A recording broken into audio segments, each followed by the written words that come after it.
SPO refund request stop பண்ணிட்டாங்க.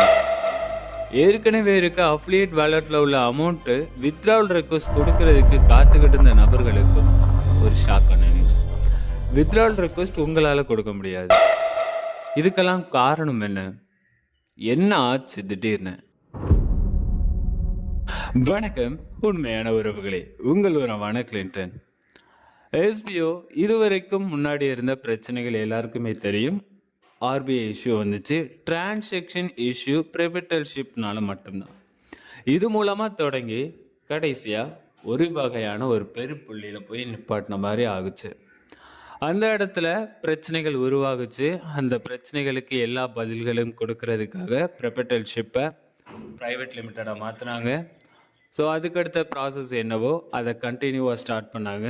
கடைசியாக யாரும் செய்யாத ஒரு அப்ரூவல் நம்ம வாங்கிடணுங்கிறதுக்காக நம்மளோட பிளானிங்கை பற்றி ஒரு அப்ரூவல் என்கொயரி போயிட்டுருக்கு. அதை பற்றி ஆரண்டி பண்ணி அது இனிமேல் எப்படியெல்லாம் போகும், எஸ்பிஓ ஏற்கனவே இருந்தது என்ன, இனிமேல் எப்படியெல்லாம் ஒரு ஃப்யூச்சர், ஒரு கெஸ்ஸிங், ஃப்யூச்சரில் மக்கள் எந்தவித பாதிப்பு இருக்குமா இதில், இதுக்கெல்லாம் ஓகேன்னு சொல்லி அதை பற்றி ஒரு வெரிஃபிகேஷன் 90% மேலே போயாச்சு.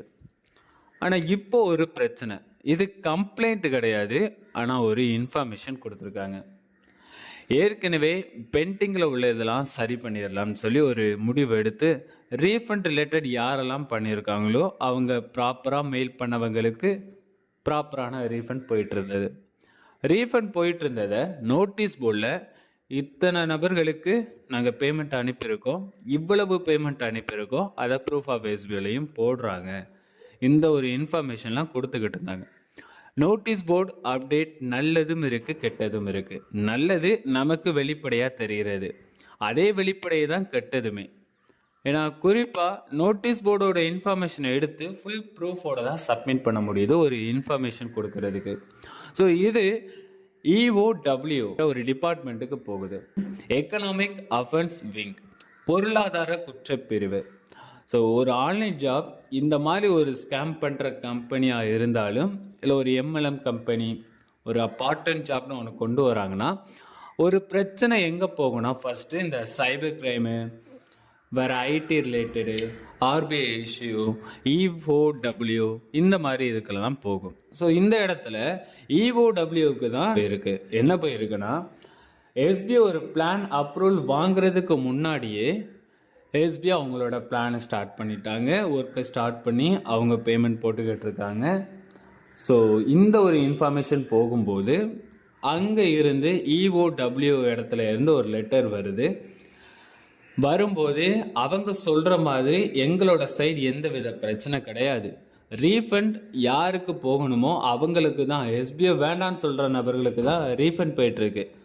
ஸோ இதுதான் நாங்கள் எந்த வித பிளானையும் ஸ்டார்ட் பண்ணலன்னு நம்மளோட சைடு உள்ள பாயிண்ட்டை கொடுக்குறாங்க. ஆனால் அவங்க சொல்லியிருக்கிறது, நீங்கள் கொடுத்துருக்க டேட்டா பஸ் எல்லாம் ரீஃபண்ட் வாங்குறவங்களும் இன்க்ளூட் ஆகுறாங்க, அவங்களும் இருக்காங்க, அவங்களும் உள்ள இருக்காங்க. ஸோ இந்த இடத்துல நீங்கள் டிரான்சாக்ஷன் ரிலேட்டடாக எதுவுமே பண்ணக்கூடாதுன்னு ஒரு ஃபுல் ஸ்டாப் வச்சுட்டாங்க. நம்ம எஸ்பிஓக்கு முக்கியமான ஒரே ஒரு குறிக்கோள், இவ்வளவு தூரம் கிட்ட வந்துட்டோம், இன்னும் ஒரு சில நாட்களில் நம்ம எஸ்பிஓ நம்ம கையில். இதுக்காக இந்த இடத்துல நம்ம ஆர்குமெண்ட் பண்ணுறதை விட ஓகேன்னு ஒரு ஆன்சரை கொடுத்துட்டு வெயிட் பண்ணுறது தான். ஸோ வெயிட் பண்ணி நம்ம எல்லாத்தையுமே சரி பண்ணிக்கலாம். இது திடீர் எடுத்த முடிவில்லை.